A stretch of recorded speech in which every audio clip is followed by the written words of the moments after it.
You're listening to The Bon Ray Show. It's 8 in the evening. Tune in every night at 8 to listen to The Bon Ray Show on Irish News Radio or ITV. Hello, you're listening to The Bon Ray Show on ITV.ie and Irish News Radio.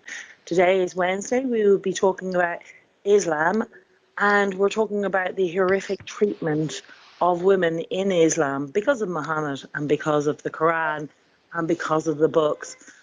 So we'll be going through why and what happened and what does happen to women and why it is that it happens. So here we have the amazing Elvis with all his knowledge to explain to us why it happens and where it all comes from and where it started and why it still continues to this day, and why our governments and our media and our police do nothing about it. And he himself came from Iran. He had to leave his own country, his country of his birth, his national, and then he went on to the UK, his now homeland, which is his adopted land, and he's finding the same things that he had in Iran, from where he ran from, to ending up in the same situation. So it's quite crazy because of media and governments. Anyway, welcome again, Elvis. Thank you very much for coming on. Thank you very much for having me. Good morning to all. Good morning.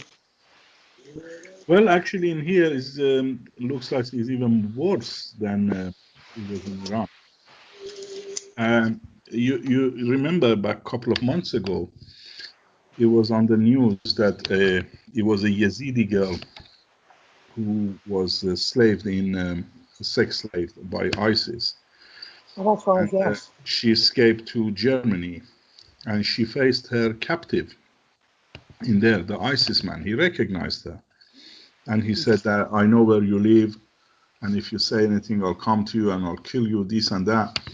And she later on ran back to Iraq. So now she's living in Iraq, and she says, I'm much safer in here than I was in Germany. I feel the same. One of my friends actually told me, he's a Iranian Kurdish, and he is here for the same reason, because he suffered in there as a Kurd. And he was saying, I think, Elvis, we are safer to go back home. Oh my God! Yeah, we are safer to go back home. We are at least, yeah. And he said, you as a Christian, you get more of a respect, especially nowadays. Because people live in Islam in there, so they don't have a good feeling about Islam. And I said, yeah, I think I agree with you. Oh my God. That's so crazy. Yeah. Anyway, Muhammad and Islam and women, we're trying to actually discuss. The question usually is, how immoral was Muhammad? He married his aunt for money. He had a baby for his lust, and he had sex with his daughter-in-law without being married. Did you know about this one? That one? I thought that was like a punishment, a crime. Well, Allah was always on the side of Muhammad, approving whatever he's doing, and always giving him license. Yeah. We know Muhammad married to his first wife. She was older than him, and she was a wealthy woman. Also, he married his, child bride Aisha. She was 6, and then he had a son-in-law. Adopted son called Qais. And he was married to this beautiful woman called Khadija. And did you know about that? No, I didn't. Well, one day Muhammad goes to his adopted son's house, and he wasn't in. And Khadija was behind the curtain, and she was basically half naked or naked. And Muhammad basically give himself a license to have sex with her, and he had. Yeah. And Yes. later on, his adopted son, he was so scared that he comes and divorces his wife and saying, she deserves you than me. Anyway, we'll come to that. Muhammad also executed some women. One of them called Qurfa, Qirfa, Qirfa. Why it is, this woman, she was a middle-aged woman and very educated woman, right, of Medina. And she wrote something about Muhammad, and he didn't like what he heard. And he said, who gonna execute her for me? Who gonna kill this woman for me? Always he was doing that. Who gonna kill this woman for me? How And many women did he kill? He he seems killed, to have a real particular hate. Like even today, you see yeah, in Iran where that woman was executed in front of everybody yeah. because they said that she killed this man's daughter or whatever.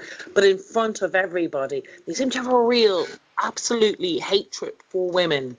Oh, yeah. I mean, I'll give you a couple of good examples of him here. Yeah, very good example.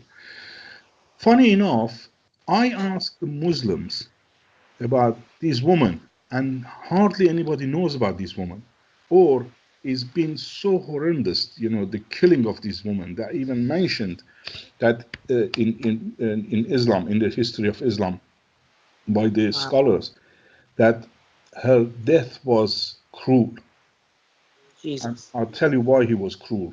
This woman, when you're saying in Arabic, you're referring to the middle-aged woman or older woman who is almost as a mother. They say mother, yeah, Mother. Okay.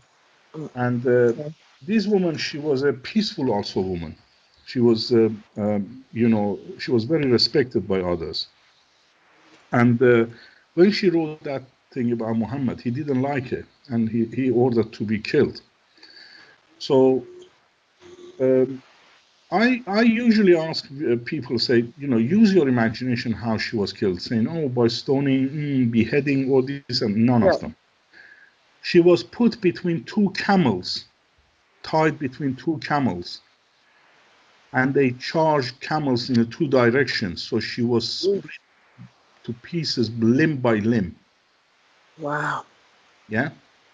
Imagine the scene of the execution, how painful that woman, poor woman, actually died. Muhammad didn't stop there. It was another woman called Asma Bint Marwahn.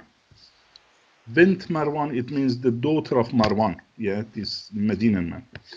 Asma was a Medinan tribe leader. She was a leader of a tribe.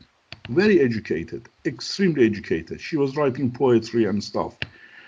And also she wrote the poetry about Muhammad. She was a mother of 5, by the way. The last one, she was breastfeeding. She was breastfeeding, imagine. So Muhammad orders, who gonna kill that woman for me? And somebody, I will. Okay, go and finish it off. And he goes at night when she was breastfeeding. She was lying down with her kid and basically breastfeeding him. So he got the kid away and he stabbed her right in her chest. When he went back to Muhammad, said, I killed her such and such way. As we nowadays we talk, yeah, in sort of that sense. He says, he shook his hand, says sort of, don't give me headache. Who give a damn? Wow. That was a second execution. He Seems to hate educated women in particular as well. Like they, they're they were Jews and Christians, as you can imagine. They were educated people. Even Jesus spoke 4 languages. Anyway, we always been educated people. That's why we are at least we were, if not now, but we were in such a state of advance. So that was the thing, and also there's a story of this woman who lately married called Saffie. Saffie was again a Jewish woman. She was married only for 2 days after Mohammed killed the Medinan. Yeah, he attacks and killed the Medinan. Her brother, father, and husband died in the war. So one of the soldiers was taking Saffie as a sex slave for himself. She was a beautiful, tall woman. And Muhammad looked at her and he said, oh, gee, oh, you come here. So he bring her and said, who's she? And he says, oh, she's a war booty. And he says, no, she's mine. Go and get yourself another one. So, yeah. Yeah, because Muhammad got the authority. Muhammad is, he can take anything he wants. Shocking. And don't forget, she was only married for 2 days. Oh, God. So he married, he raped her the same night, basically. He married her, force married her. Yeah. And yeah, that's the story of peaceful man of peace and Allah. It's quite shocking. And today, this still kind of happens in the UK, obviously, like with the forced marriages.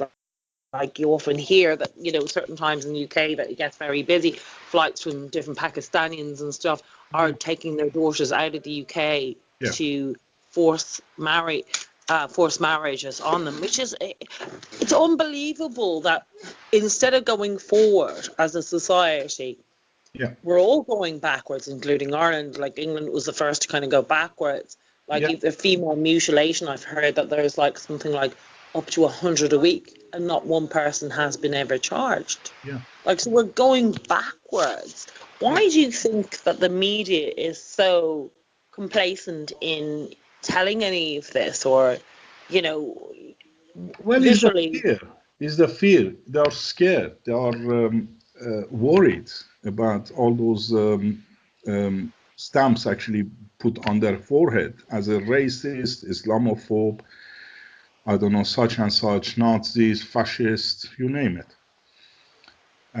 Nowadays, even the churches are scared. They bring in their crosses down, not to hurt the feeling of Muslim. Imagine to the level that even the church is doing that. Muhammad said, I did mention it before, that he said, I've been made victorious through terror. This man was a terrorist. He admitted that he's a terrorist man. Yeah. He says that we will cause terror in the heart of non-believers, and they did so in the 21st century. They did so. Absolutely. And I think there's a lot more of it to come. I think we've only just seen this. We're only just seeing the start of it, and in some strange way, I think, particularly as a man, you probably would be safer in Iraq. I think as a female, it's coming here, and I think people are so naive about what's happening. They're beginning to wake up. It was all okay, open borders, but just not in my back garden.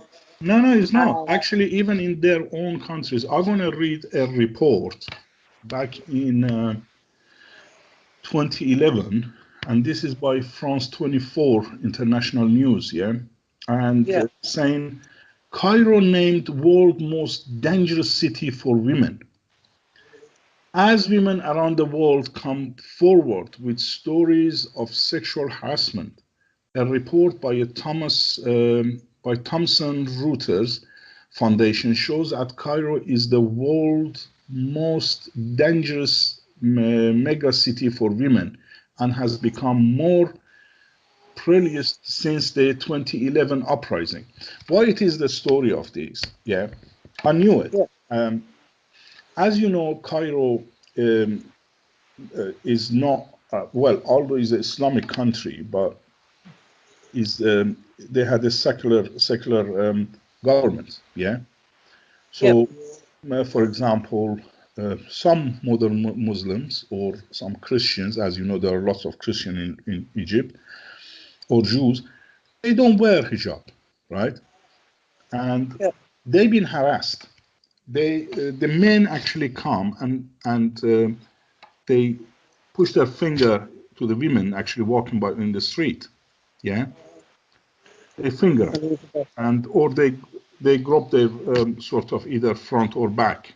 Yeah, in the street, and nobody can say anything, right? Because they get more harassed. Yeah. So it came to the level that I heard women in Egypt, they eventually they complained to United Nations that we can't walk in the street. This is such and such, you know, and still not happening. But you see, Yeah, the United Nations is mainly Islamic anyway, so I wouldn't that's imagine yeah. anything happen. So you see, this is the Islamic country, and women, how they're suffering. Yeah, this is the report. Also, if you remember, back in a sort of, it was back years ago when it was an American reporter. She was raped. That's right. In the I think street. she was actually South African. Yeah, I remember her. What was her name? Yeah. I did a report actually a while about Yeah. on her. She was working for an American paper. You're right. That's right. She was actually, what was that rape game they called? Tashrima? Tarahush. Tarahush. Yeah, yeah. Yeah. Very, very frightening. Yeah. And this is the story. But you see, it's, how can I say it? That this story was happening during the Muhammad's time. You know, when he ordered to, you can have the non-believers, you know. So men were coming, raping the Christians, Jews, whatever, you know, they taking them as a sex slave, you know. And that was where Muslim women were also harassed, yeah, amongst them, because they didn't know which one is Muslim, which one is Jew. Up until basically women came to Muhammad and they said, look, we've been harassed, yeah, by these people. It was there where Muhammad ordered to women have a hijab so they can be recognized. Oh my Yeah, gosh. Okay. they can be Like recognized. star, except for this Yeah. was like, okay, don't, but they do still attack women in hijabs and the burqas and stuff like that. They still have like rapings on them and today. Yeah, well, Muslim men, you know, especially in Islamic countries, like for example, I can give a good example, like Afghanistan. Yeah, Yeah. they are extremely in a sort of low class communities they living. You know, sort of lots of restrictions. They are not free to go, for example, to have a social life or to enjoy the life, you know, in a bar, club, whatever, as we're doing now. Yeah. Yeah. Therefore, they become like a hungry wolves. You know, they attack anybody basically. You know, now is even themselves are not safe. Yeah. Insane. I was actually reading that back in 8 years ago, there was a report communities, Yeah. now they would have been their neighbours and stuff calling, and they said since then there's been our hidden statistics since then. So it's amazing, like since that amount of time, people have become more either more frightened, as you said, or more not wanting to get involved. So they're not even reporting these. Yeah. Well, because you know, particularly when our governments enforcing these agreements, you know, like Marrakesh Agreement or Barcelona. You know, what do you think of this UN agreement? It's pretty frightening because a lot Well, of people seem to be asleep about it. that's right. Yeah. I mean, look, I think those people who actually sit and do these agreements, yeah, they are complete stupid morons, yeah, because what's happening is, okay, they can enforce it to the level, just to the certain level. After that, the bubble gonna burst because people gonna basically come to the pressure, to the point that they're gonna rise up and do something about it. And we can see it's happening now in Spain. The right group, they are rising and basically hitting the black migrants. That's what they want. They want people to rise up because they know they're going to water down each and every country. So there is no nationality, there will be no identity to anything, or no legiancy. So then once you have it watered down, you may have, and even at that, they want that. This is a complete destruction of civilized world, the Western, and every country that they can, because they want power and control. They want total enslavement. And if you don't have a family, if you don't have a culture, if you don't have an identity, you don't belong to anything, and your God is the state or the UN, because our state is just a puppet. They really aren't anything. They're working for the EU through the UN. There is actual no state for Absolutely. any country. You see, because as I mentioned before, usually when the enemy attacks, he attacks your three things: flag, family, and faith. This is what army of Israel did to Iran. They done it anywhere else they went, right? Any of the countries that they took, and now they call them Arab countries. They're not Arab; they are Arabic-speaking countries. They did the same method, yeah. So, but they're doing it in here, as you can see. Now they're pushing themselves by saying, "Oh, you know what? I want a Sharia law because I'm a Muslim, and we should have Islamic schools." Then they want a bit of more of a Sharia law, and kind of, they pushing themselves in, and even they changing the language. Have you noticed how the Muslim talk nowadays? When they come to, well, for example, they're fully speaking English, right? When it comes to say, Allah, yeah, Allah said this, or Inshallah, we're going to do this, or Alhamdulillah, we're going to do. Look, they just pushing the language slowly inside the thing. Or my deen said, he's not saying my religion said, my deen said this. Or we're going to go to Jannah, I mean, they start changing the words, and now even the English people picking it up, Yeah. And And I think it's quite interesting that they're pushing this UN agreement to mass migrants, but if you look at who's at the top in the UN, are all Islamic countries. Like the Chief Council for Human Rights is Saudi Arabia. So, this is where the money is. And they're destroying it through people like Soros and Saudi Arabia. They're destroying each and every country. And it is quite frightening, because the amount of people asleep and actually believe that they're, because the language has been quite clever. They use refugee and all that sort of to conjure up, pity of small children when they're actually grown men, violent grown men. But it's frightening. So I don't know. Like I think we're heading more further and further into a worse situation. What do you think is going to happen? Or you were saying that you think there's going to be a war that breaks out. I think that'd be a great thing. But tell me about that. Well, I was talking to one of my March fellow mates, where we're going marching together. He's an ex-army. We were discussing, and he said, Elvis, I think in 20 years we're going to have civil war. And I said, I don't think so. Take the zero away. I predict it's going to be in 2 years, max. And he said, seriously, do you think in 2 years? I said, yes, in 2 years' time, we're going to have a bloodshed all over the place. I think you're right. And in most of the cases, I've been right. No, I think you're right.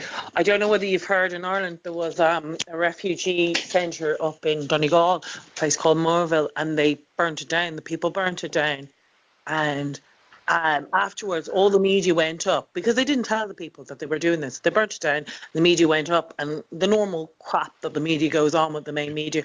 Oh, a bunch of racists, burnt this down, and there's loads of people. 100 people are welcoming these in. They make up the media. They're not even telling the truth. They went to Wicklow, where they just another county in Ireland, where they were just through it. They took the only hotel in the village. That's right. And turned it into a refugee centre, the only village, right? So they went around and they had this interview with the people in the town. And they were like genuinely saying, we're terrified for our daughters, we're scared for our sisters, we're scared for our children, we're scared for this. My daughter goes to a teenage disco, their children are like half dressed, and we know that these come from a different type of culture. For women and children, we don't want this. Another were going on saying we're going to have to close our business. Other people were saying they were going to have to move. And instead of, any sympathy for this village, this county that they've destroyed, they went, is that all you could get, is a bunch of racists to go on the radio? A disgrace. That is what they say. Instead of, these people are terrified. They're actually willing to move, close down their businesses and move, and knowing, and they're actually being honest. They're saying, I don't want my daughter going to a disco anymore. I won't be able to have her walking through the town. I'm not going to have my son walking through the town. I'm not going to have my children. I won't be able to do this. I'm not going to be able to live like this. Yeah. I can't live and feel like this. And they just called them a bunch of racists. They didn't actually want to listen to what they were saying. That's right. So I think you're right. 2 years. You see, in London, in central London, I remember I used to live in an area. Now it's sort of packed with Arabs. Absolutely, it's a sort of Arabic area. Sort of 90% at least they're Arab, from Iraq here and there. And there were lots of pubs in there. And funny enough, it was Irish. Well, we always had loads of Irish areas in the UK. And I lived in one for a while, actually, when I lived in the UK. But go on, Tommy. I missed it, actually, when I was going to Kilburn. It was funny because there were lots of Irish people. And I enjoyed their accent, I really do. Oh, thank you. I used to go, and they were funny, sort of, some of them drunk, and they were talking. When one of them came to me and said, what paddy are you? It was funny. And now I'm going, absolutely no sign of one Irish people there. One.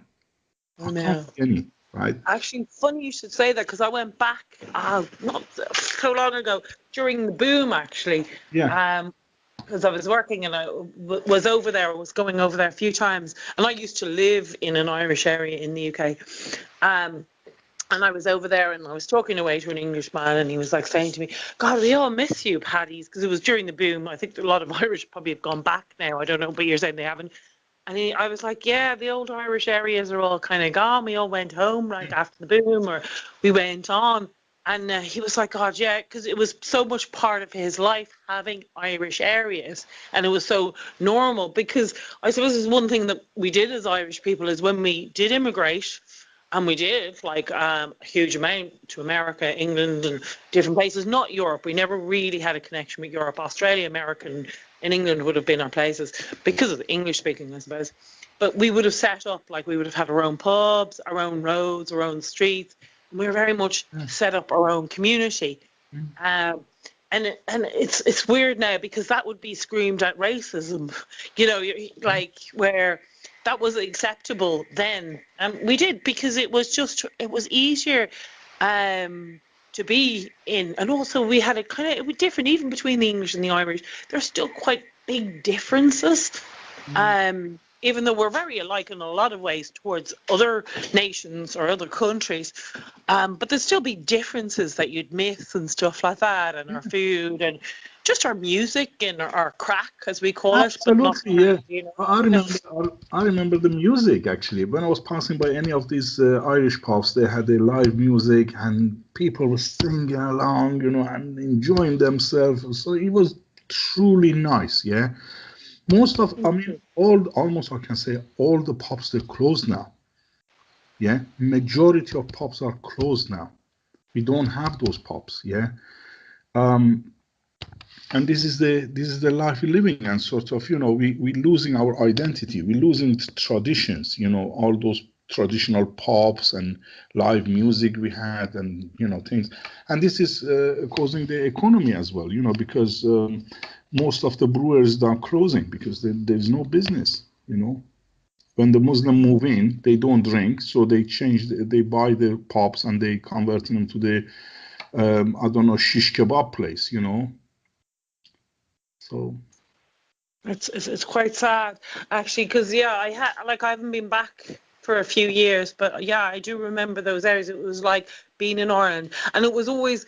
I remember talking to English people about it, saying, if my car broke down, first thing I'd do is go and find an Irish pub, because what an Irish man will do. He may kind of grunt at you, "Oh, fuck's sake, where's your car?" But he'll fix it. Like you know exactly how they're going to be, and you know what I mean. If you just say my car is broken, you know that they can do, and you have that kind of safety net with your own kind of culture or your own net. You know where you are or who you're with, and you know how they think, and there's very much a safety, which that has been destroyed. well, even I think I'll send you a copy of the video. There are Muslim scholars. You can go and watch these videos, people, and they're all over the place. They say no Muslim is allowed to say Merry Christmas to any Christian. You see, why we welcoming these people and we loving them, while they don't even allow to say Merry Christmas to me? Why do we have these people in? Why do we love these people? Yeah, they're laughing at us. That's stupidity of us. That Completely.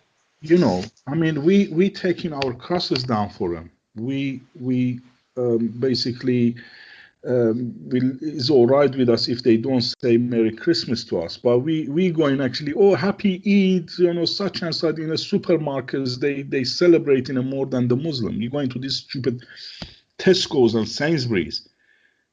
They become in a state of Islamic countries, now for them, Happy Ramadan, happy this, oh God. It's insane. Like I actually sometimes think we're living in Twilight Zone. And like as you were saying, like lots of people kind of say to me, "Oh, well, Irish, they travelled all over the place," and that was the point. And I said, "Yeah, but the Irish went and they respected their countries. They didn't go around making everybody Irish or saying if you're not Irish, you don't follow the Irish ways. We're going to have to kill you all." It wasn't anything about making anybody Irish. I mean, if people wanted to come into an Irish pub or whatever, they were more than welcome. Irish people love that, but they weren't forcing anybody to follow anything Irish, or we weren't going to British schools or American schools saying you're going to have to follow the Irish curriculum and you're going to have to bring in the Irish language. We understood we were in someone else's country, and if we didn't like the rules, we left and went home, and that's the way it was. You while you're there, you respect it is their country, and you grow it's like respect for them for being in their country. If you don't have a respect for them, you have to leave, and that's it. There's no like forcing your way on them. So yeah, no, it's Twilight Zone. It really is, Elvis. I really don't know. Sometimes it's bizarre. This is the answer for those bunch of idiots, youngsters that they come and say, for example, even in America, the guy was asking, shall we do a wall? Oh, no, because we've been a land of immigrants. We've been a land of, sort of built on the immigrant. Or here as well. Let me just refer to what just you said and just say, how wrong they're going, these stupid morons. The immigrants were to America. They were Europeans. They had everything in common with American. To start with, it was the Christian values, Christianity, and all those rules. And basically, we are brought up with the same mentality, right? Even I, as a Christian, came to Europe. I immediately adopted. It was like as if it's my home. It's been my home. It wasn't.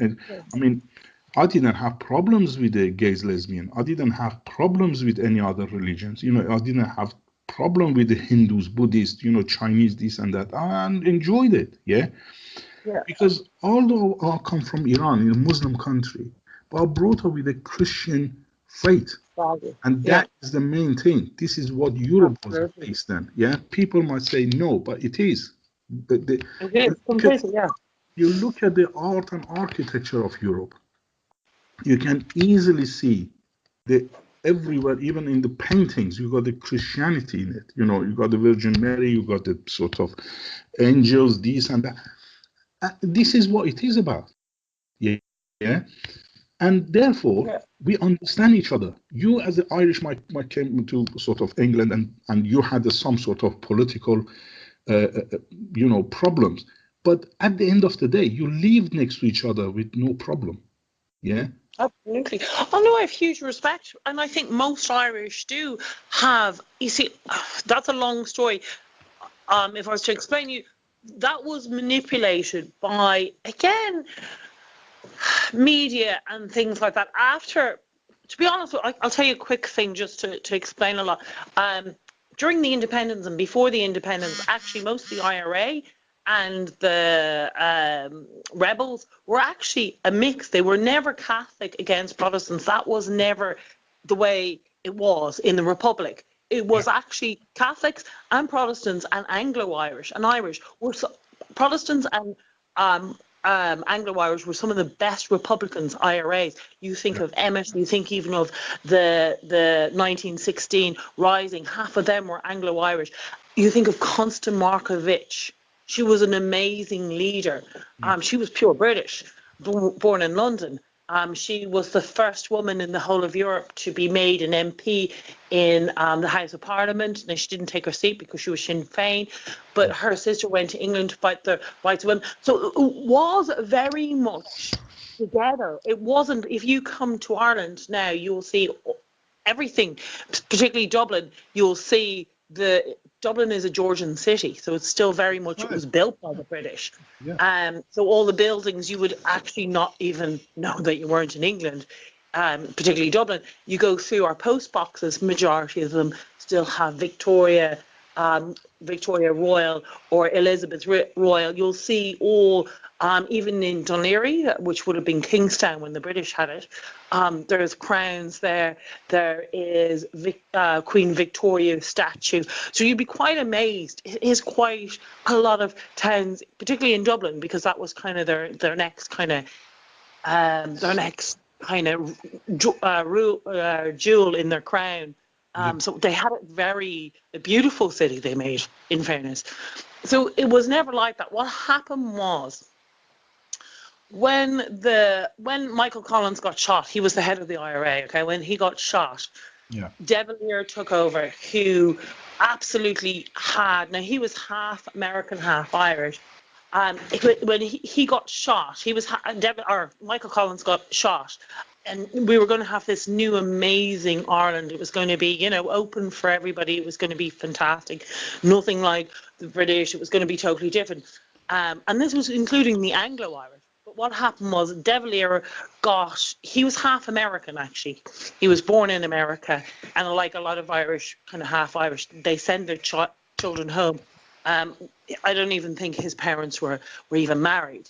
Yeah. His name was De Valera. But anyway, he gets sent home and he grows up in Ireland. Nobody really knew who his father was or anything really about him. But he comes to head of what at the time was Sinn Féin, which is completely different nowadays. So he becomes the head of Sinn Féin, and Michael Collins the head of the IRA.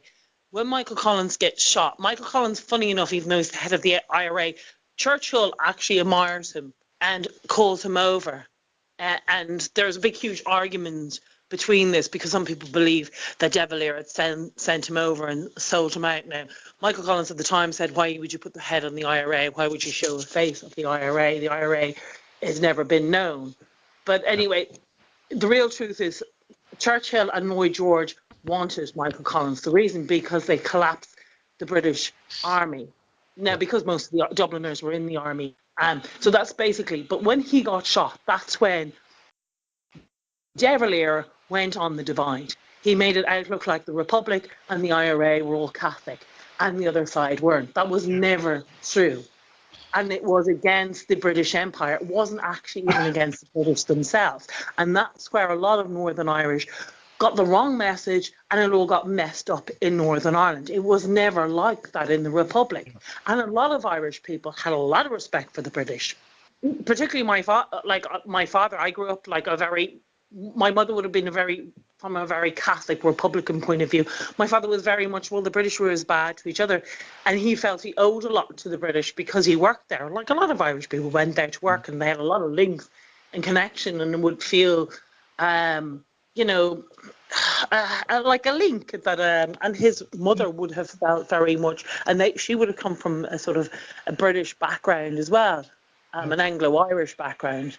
And so they would have had links. And so it's not quite as simple as people think. It's all like, Catholics against Protestant, or, British against. It was quite mixed. Those Anglo-Irish from the beginning, and some of them pure British, like Constance Markievicz, were the biggest Republicans and the biggest believer of independence, and would absolutely hate what's going on in the country, because they fought and died for freedom for Ireland.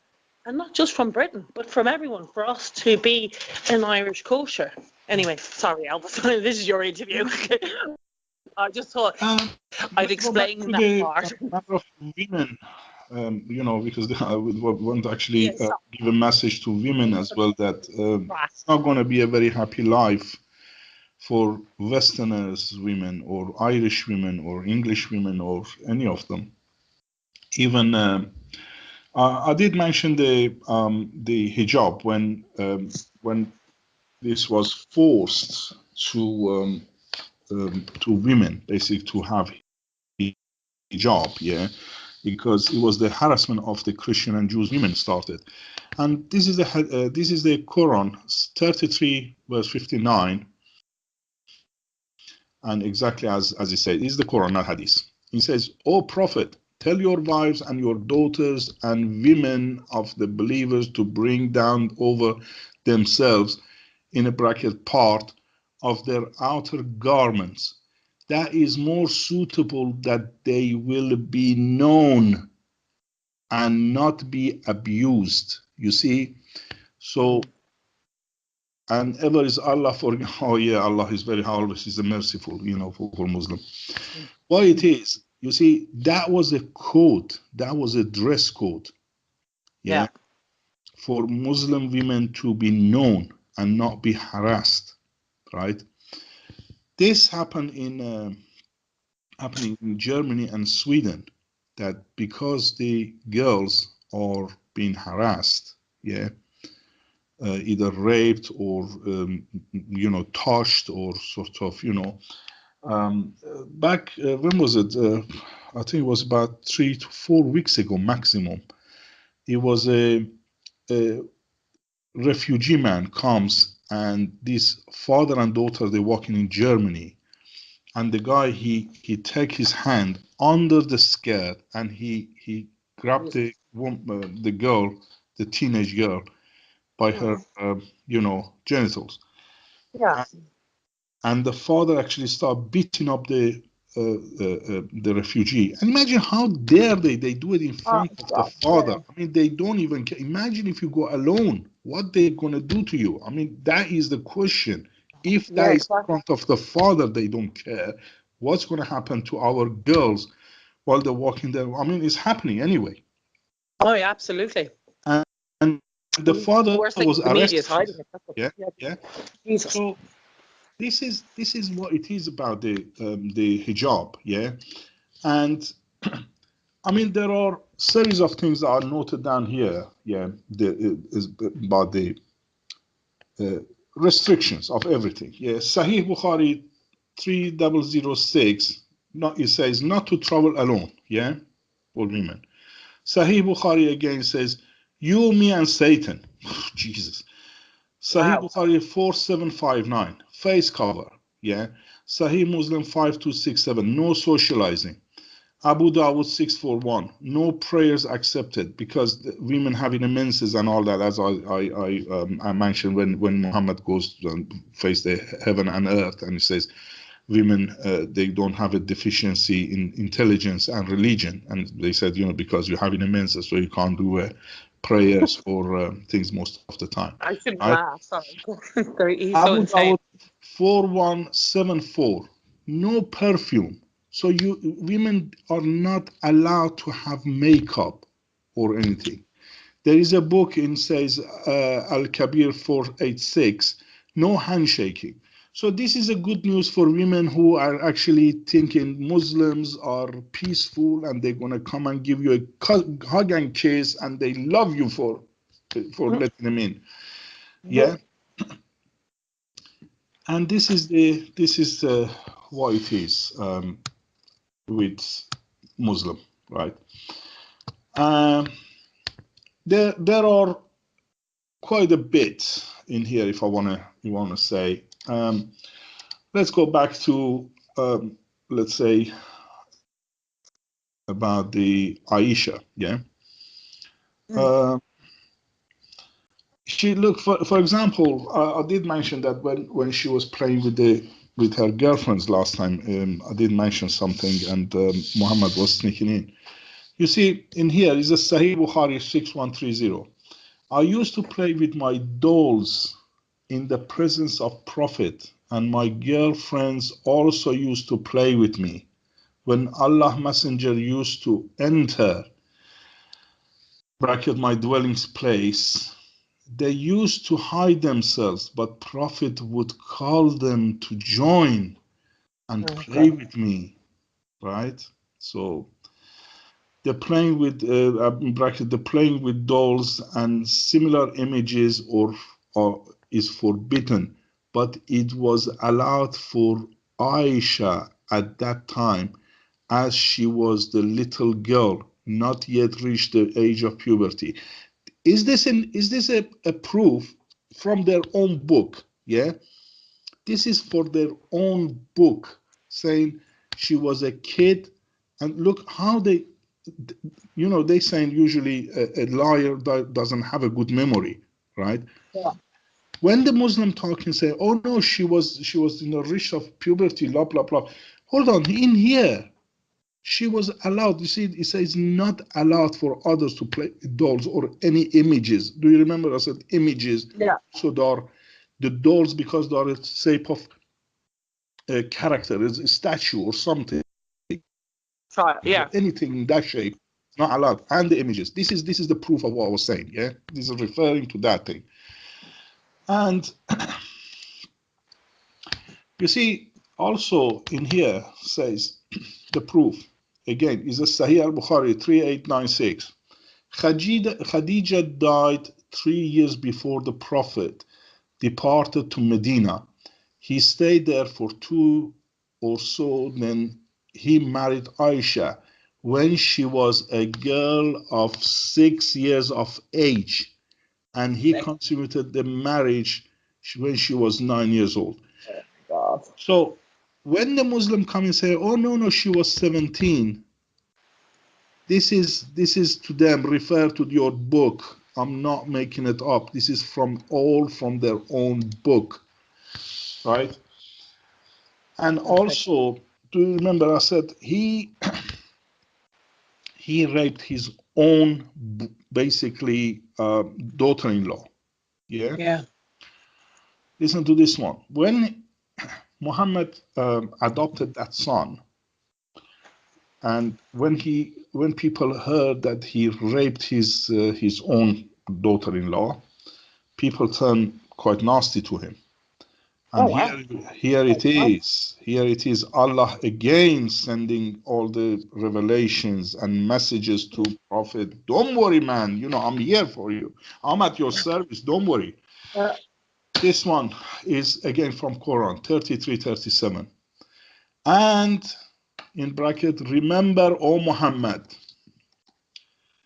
when you said to the one on whom Allah bestowed favor, and you bestowed favor, keep your wife and fear Allah, while you concealed within yourself that which Allah is to divorce, and you fear the people, while Allah has more right that you fear Him, right? He says, don't worry about people, fear me. I'm here, right?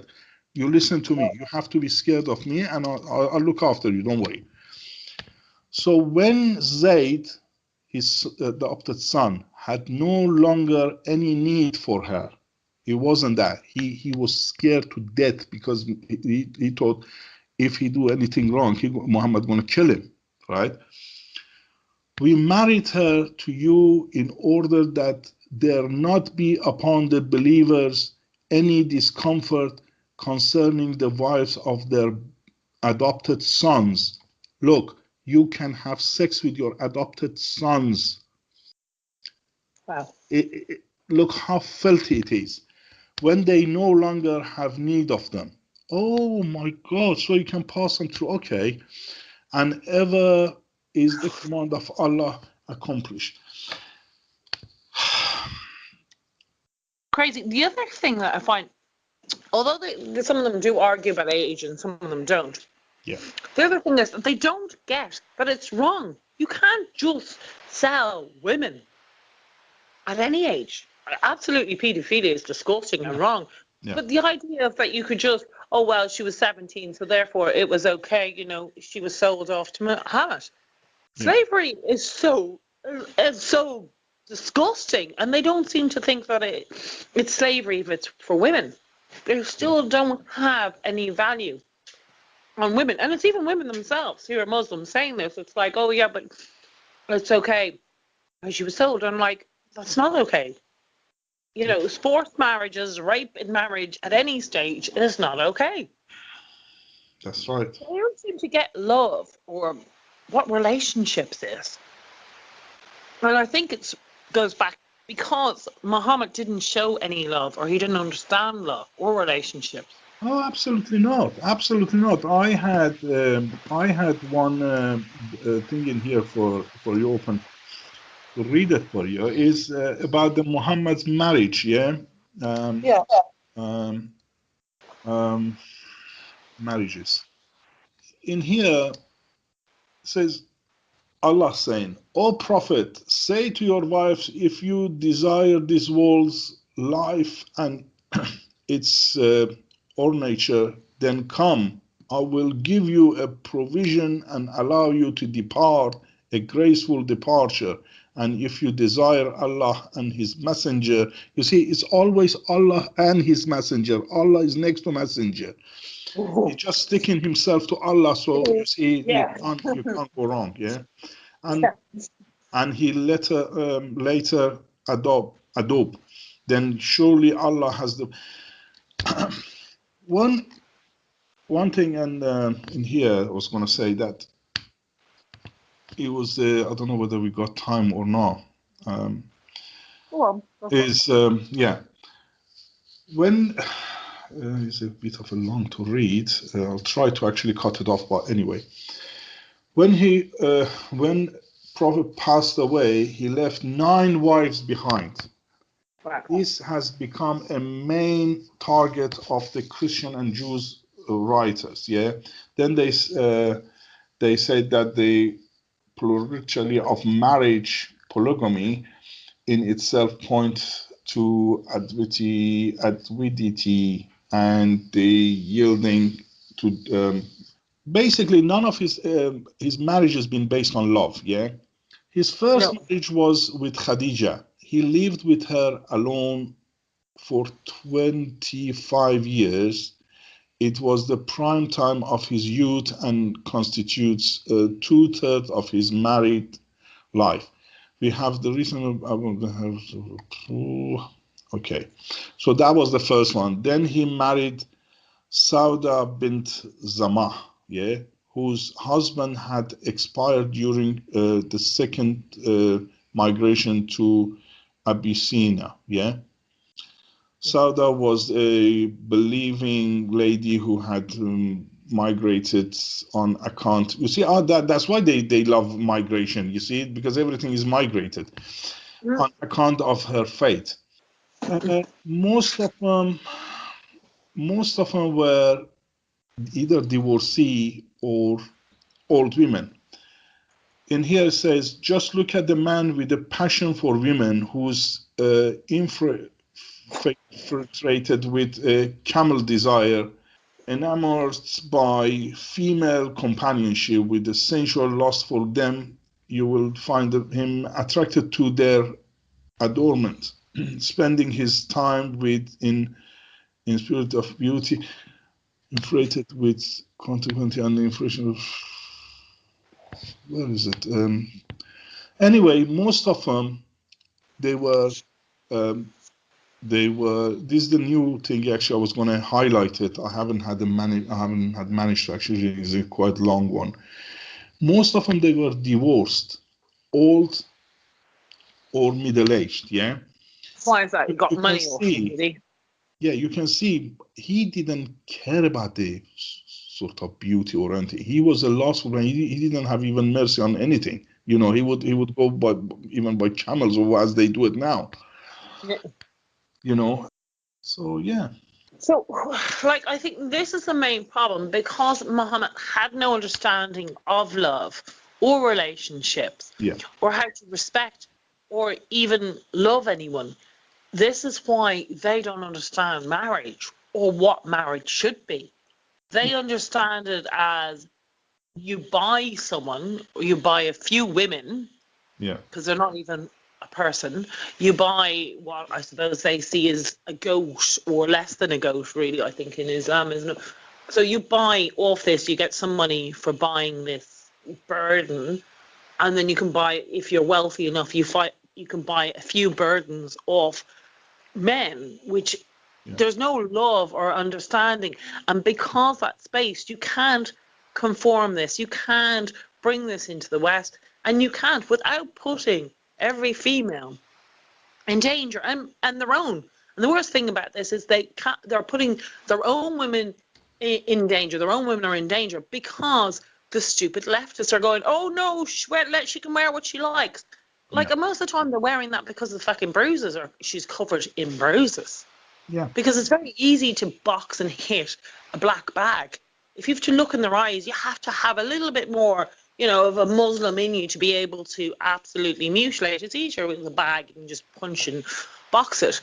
So and the left is standing up for all this, is not helping them. So the chances of female mutilation coming into Ireland, as it is in the UK, becoming normal, it will. In America as well. Yeah. And in America, yeah, and Australia. Yeah. Well, it is. If you remember, last time I said something about my experience from Iran, yeah, and when the Islamic Republic got settled down, the first thing they did, Khomeini did, yeah, he put his own people, people who supported him abroad, yeah. They financially supported him. They bought a house for him to actually can stay in France and things like that. He put them against the wall. He executed them first, right? That's a bit of good news. Thankfully, a load of leftists will die then. Absolutely. I mean, if these stupid government people, yeah, from all over the world, from Canadian one idiot to French, Germans, yeah. or even ours, the treasonous May. Mm-hmm. If they think these people are going to come and give them a kiss and hug or shake their hand or thank them because, help them to actually bring the Islam in, they're absolutely wrong. First, they even ISIS announced, they said, they love to take Rome. This is their dream, to take Rome, yeah? Because they couldn't. They failed, to take it. So it's been left as a pain in their heart, even Spain, but Andalusia and all that. They said they're going to bring Pope in the St. Peter's Squares and execute him first. Then whoever don't come to Islam, they're going to execute him there. Same as they did in Syria, in that Roman town, what was called. Well, I don't mind if they call that Pope. To be honest, I think he's a fake Pope. I mean, he doesn't go on about anything saving Christians. He's always gone on about bloody Muslims. He is, but still, nevertheless, with all he's doing for them, all the favors, they're still going to bring him down and kill him. And they will. They don't care if you're going to help them or he's talking in favor of them or not. they will kill every single of them just to show the lessons to others. Yeah, these people, you see, they produce nothing but fear and terror. This is what Muhammad said I've been successful on. Yeah. I have a question. You know, in Iran, before it became an Islamic kind of state, there was obviously the leftists there. It must have been the leftists going, oh, you know, this is our, you know, anybody who doesn't like this is right. What were they saying? Because I've heard from South African, you know, when they were trying to bring in this so-called rainbow nation. In Ireland, they call it diversity or multicultural. But, you know, in South Africa, before they went on killing spree of killing off the white Africans, which they're still doing to this day, they were calling it a rainbow nation. And the leftists were screaming anybody down. So there must have been in Iran the same sort of leftists screaming down anybody who was saying this is a bad idea. Well, yeah, but in there they had to actually be a bit more careful to use the name of communism or anything. Yeah, because these mullahs, the Muslim preachers, they are very, very intelligent, very careful about what they say. Yeah, the first thing, as I said, you know, the nation, the Muslim people are majority uneducated. 75% of them, they can't speak Arabic.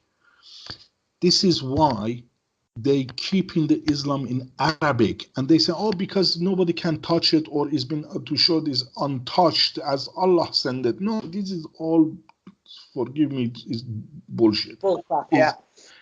This is to keep people stupid, because they can sugarcoat as they wish. They can change it, you know, even if you go to say, you know, look, such and so. I don't know whether you saw the debate of Mohammed Hijab and David Wood. No. That was something you should have watched, you know.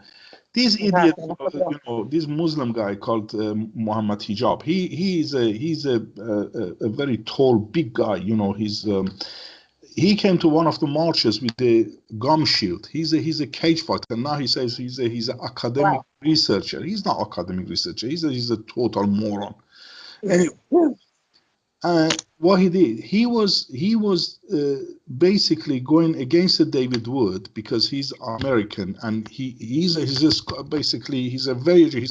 got a doctorate, you know, in philosophy and Islamic study, and he was saying, don't make a joke of yourself, please. This is, I knew you are going to come and teach you Arabic in here, yeah, because you can't speak Arabic. Look, what they do, if you say something in Arabic, they say, no, you don't speak Arabic. You just learn it like this, yeah? So, no, that means this in here. You don't speak Arabic. In this case, it's turn such and such, it means such and such. They can always sugarcoat and turn you to a, you know, accuse you as stupid that you don't know Arabic and you can't speak Arabic, so don't translate it. If you look at their translation, majority of their translation is been sugar-coated. Yeah. It's been changed, including, as I said, you know, where they say Allah is a deceiver. They change it now and say Allah is a planner. Well, you know, because it came to a bit of an embarrassment. Allah has a deceiver. Oh. Because he is the devil. Well, he is a Satan. Right. Yeah. So in there, what these mullahs did, they said communism, communists, they don't believe in God. Yeah. Even it was funny that these mullahs sat in there, says, people, do you know what communism means? Communist. Como means God. Nis, it means nis. Nis in Persian language, it means doesn't exist. There is no, yeah? So he says, communism means God, there is no God. Como means God, nis means nis. Communism. So people, because they're Muslim, yeah, and nobody can come and say, you know, there is no God, yeah? So this group got to be careful. They don't have a freedom that they got in here. I'm atheist, that's fine. I'm a communist, I'm this and that. You can't do it in there. So can you see what is the advantage for Muslim? You can't just come and say I'm a communist or I'm atheist. They kill you. Yeah. But it's amazing that the left just don't see this, because even when you talk to the left, right, they don't want to like hear ex-Muslims. They don't want to hear people, and particularly people like me, who they go, oh, you don't know what you're talking about. You know, you're not from there. You don't have that. You can't even pronounce the word. So therefore, you don't know what you're talking about. So, you know, they're very much judgmental about that. But if even an ex-Muslim comes and says, look, this is this, oh, you know what, you're part of the problem, they really are that blocked. I don't know whether it's like something like an investment. They've started to invest in this ideology, and they feel that they've put so much into this investment, they can't start taking it out, because they don't want to lose everything in this investment. They feel if they start, you know, they can't take any, because they feel like it'll be gone. And I think it's a bit like that, or I don't know. I just can't understand, because it's so obvious. If you know a little bit, the penny just drops, and it's like, oh my God, this is a disaster. And I do think, and I think it's the best thing if it ends in war, to be honest with you, because I can't. I think other than that, it's slavery. We're heading for slavery, like the people of Iran, like Iraq, like Lebanon, like Afghanistan. We're heading for that unless there is a war, and that's frightening to say. We are a bunch of useful idiots for Muslims.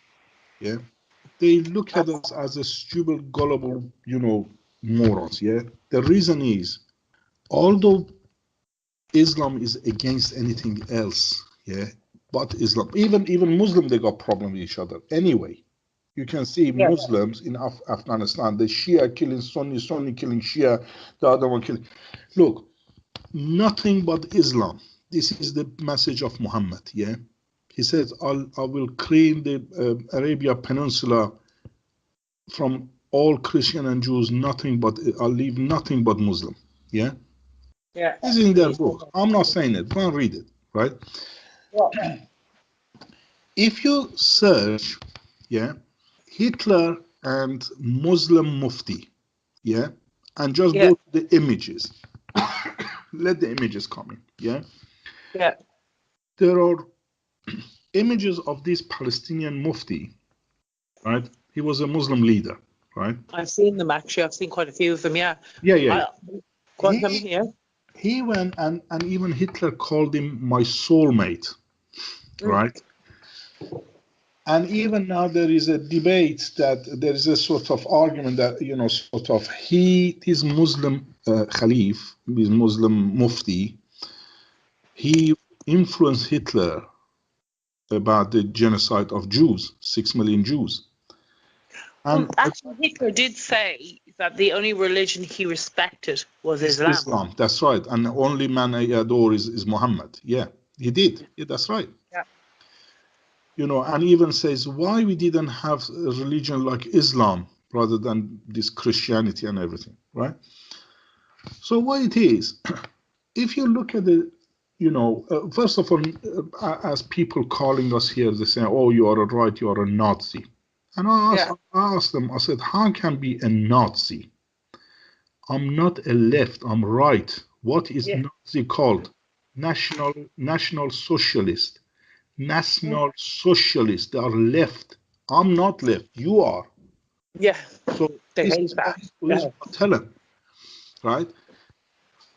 As you can see, again, Nazism or lefties, yeah, as we get them today, but they don't call them Nazis because, obviously they're trying to actually, cover up and say, oh, Nazis, no, they weren't left. No, they are left. They were National Socialists.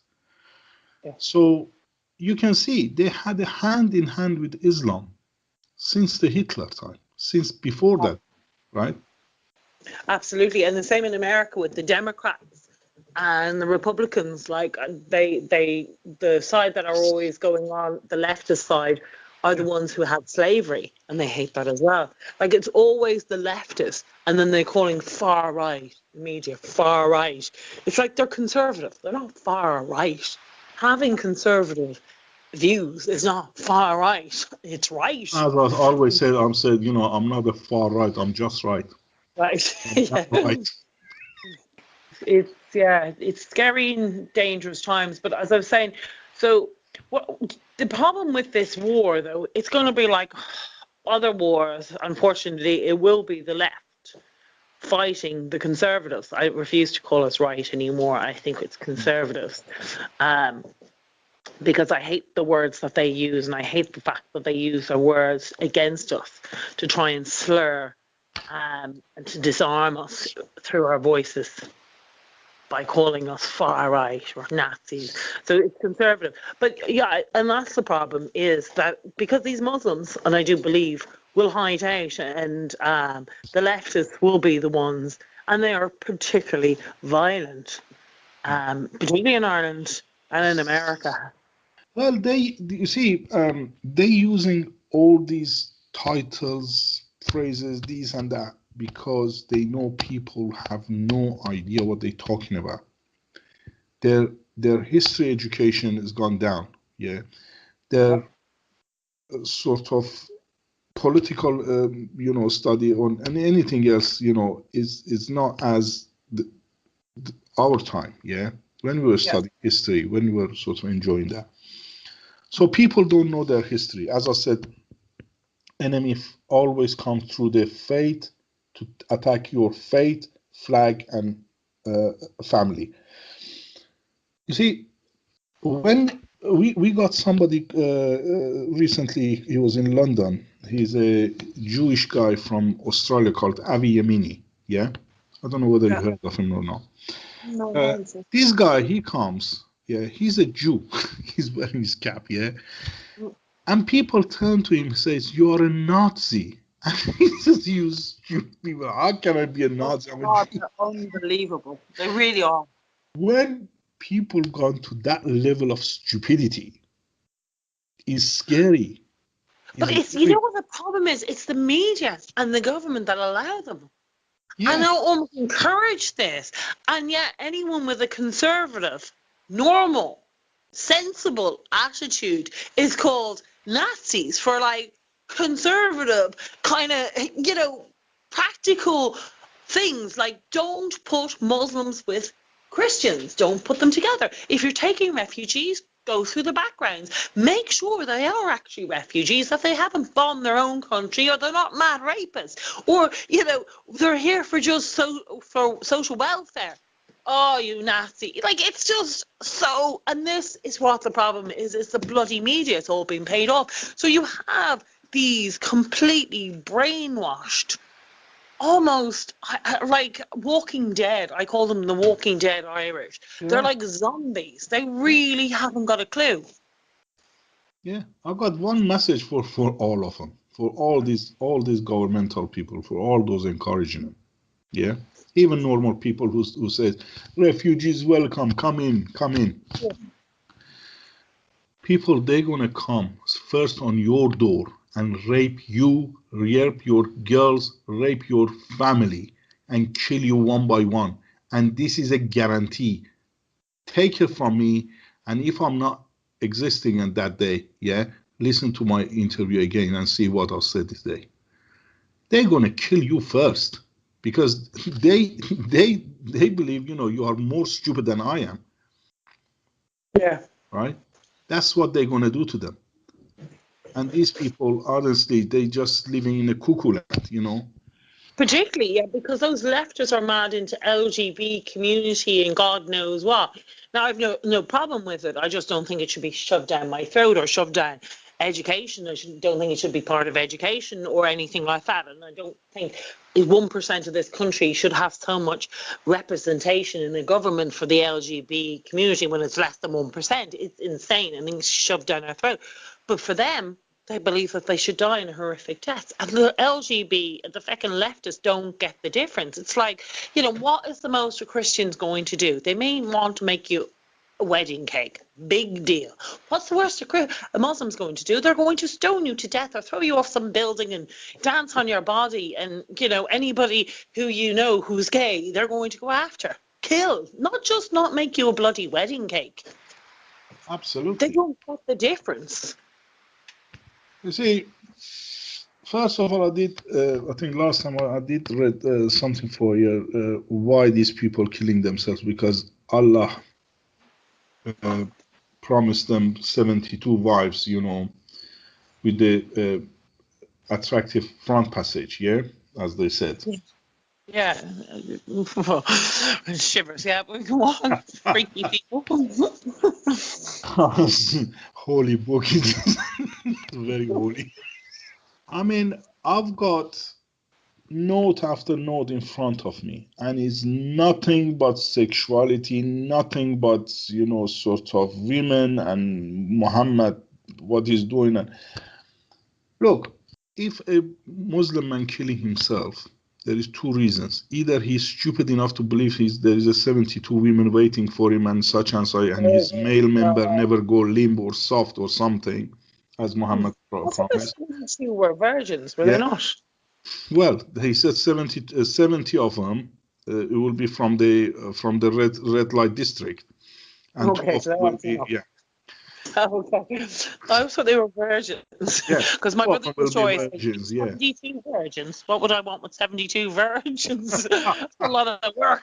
yeah. But go on, sorry, Elvis. But you see, the rest of them, I don't blame them if they kill themselves, right? Because look at the life of a Muslim man. Look at the Afghani. He does have no bop. He can't drink. He can't have music. He can't go to nightclub. He can't have life. He can't have parties. He can't have anything, right?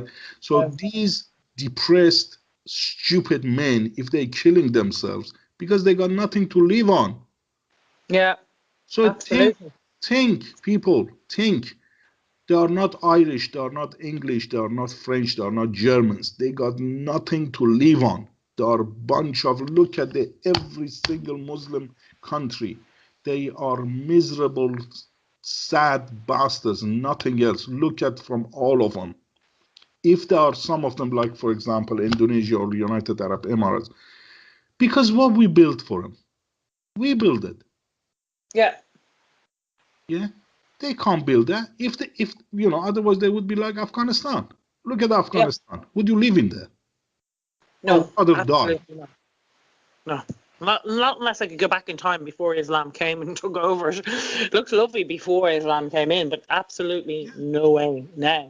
I advise these people, go and have a look, go and research a bit on the life of the Iranian at this moment. Yeah, after the revolution. The problem is, even if they look at it, right? Yeah.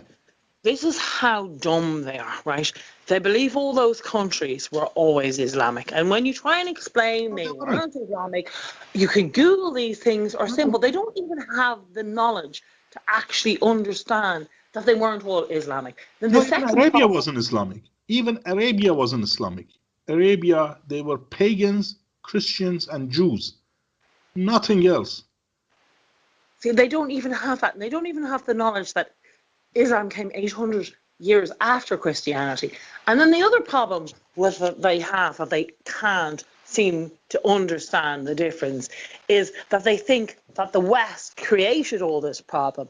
And if it wasn't if the Christians from the West hadn't gone into all these countries and destroyed them, then they'd be perfectly happy, and they'd probably be wealthier than us if we didn't keep robbing the West. This is what they believe because of the bloody media. Because most of them just turn on the radio and their TV and they're being brainwashed with this bull crap 24/7. And particularly from Ireland, we have a horrifical regime. I don't even call it a government. That have them like mushrooms, keep them in dark and feed them shit. But carry on, sorry, Elvis. Let me answer these brainless, gullible idiots, yeah, who think, because America created the war in, for example, such and such, I do admit, yeah, they did a stupidity. The Brits, the American, they shouldn't been involved in this, and sort of that was bad. But we people didn't agree with it. Yeah, we had 1 million people out demonstrating during the time of Tony Blair that we don't want this war, don't go to this war.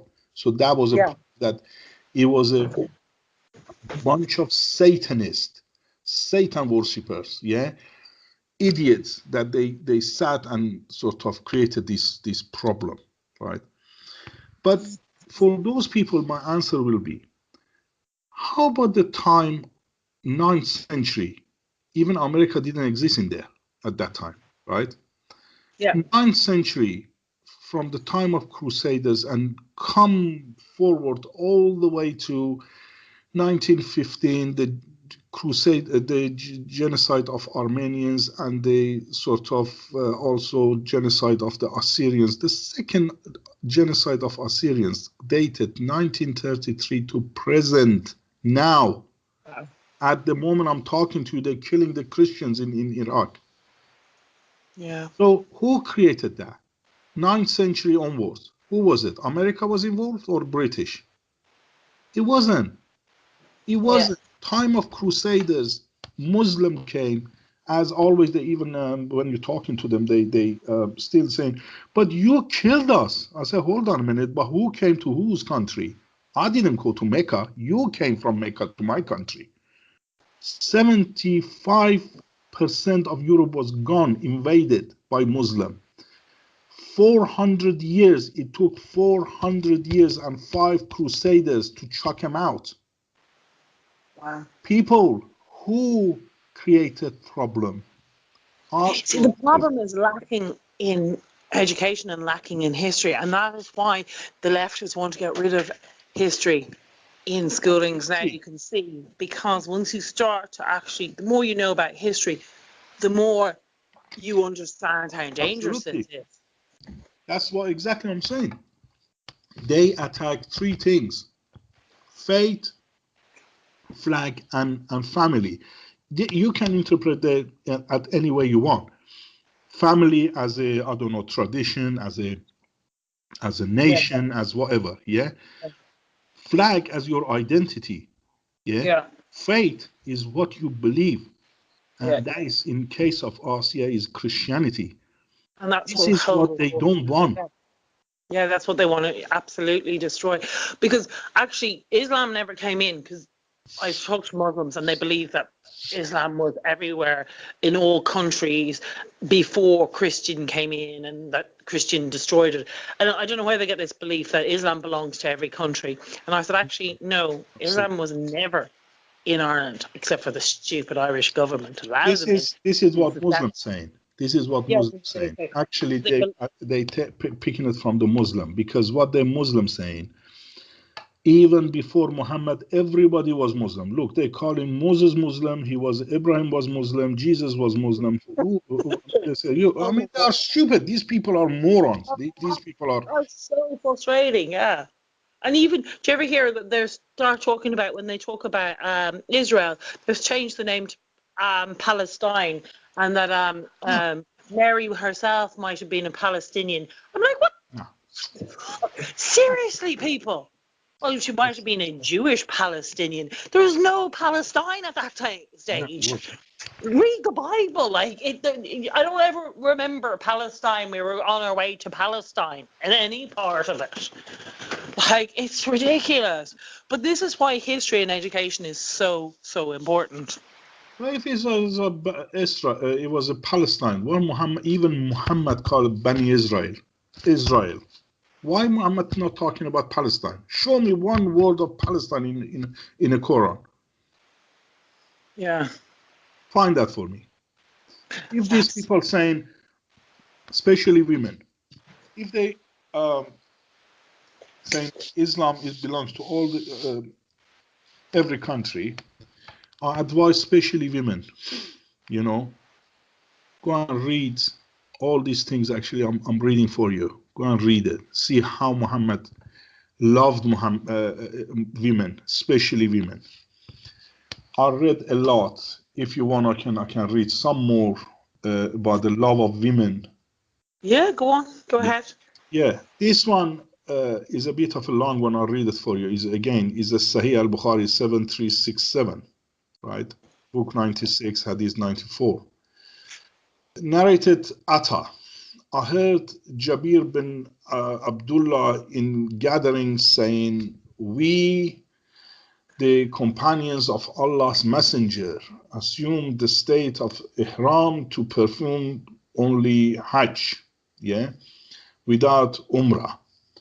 Jabir, can you see they using all these Arabic words? Even they doing it in a current situation when they speak English, they keep coming sort of ummah, saying ummah, it means nation, or people. Yes. Right. Jabir added, the Prophet arrived at Mecca on the 4th Dhul Hijjah. And when we arrived in Mecca, the Prophet ordered us to finish the state of Ihram, saying, finish your Ihram and go to your wives, in bracket, for sexual relation. Jesus. Yeah. Jabir added, the Prophet did not oblige us, in bracket, to go with our wives, but he only made that legal for us. Day of Arafat, he ordered us to finish our ihram by sleeping with our wives, in which case we will proceed to Arafat with our male organs dripping with semen. Oh my God. Seriously? Can you see how holy this book is? Can you see how holy this messenger of Allah is? Well, possibly these people actually saying Islam belongs to every country because they like to have lots of sex, or their I don't know, mother and sisters going to be raped. I don't know. You tell me. I think they're just so bloody dumb that. How stupid it is. How filthy it is. Jesus, it's so disturbing. Like, it annoys me, the left, the media and everything, not telling the truth and banning the truth. And this is why we are in the mess we're in. But Elvis, I'm going to let you go. Thank you so much again. You've been thanks a lot. Lovely, thank you. I mean, I wish I could read a bit more, but I advise everybody go and read a bit and research. Absolutely. But we'll be here we'll be having our chat next week. And I think if it's okay with you, I'm thinking of having a chat on slavery, because there's another thing that people kind of don't understand or don't believe, that slavery is still happening today in Islam. And what's happening, they were the first to bring in slavery, but people don't want to hear that. So I think it's something that should be talked about, and we should talk about it and what they're doing today even. But Elvis, you've been amazing. You've got so much knowledge. It's hard, like even after an hour or so, there's so much I'd like to ask you and get out of you, because you're just like amazing to talk to. You've got so much knowledge, and thank you for sharing all your knowledge with us. It's really, really, truly a gift. Thanks very much. I wish I could read a bit more for you, but anyway, we can do it any other time. We will do it next week, but thank you so much. I could listen to you all day, because you're fantastic with the knowledge. But we'll get, because I get people kind of go after an hour, they're like, oh, okay, so we'll do it again, and then we'll talk about slavery.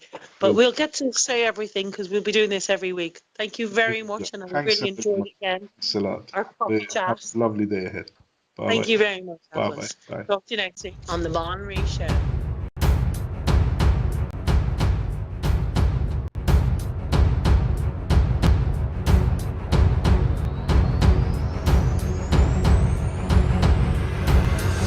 You are listening to Irish News Radio at irishnews.net.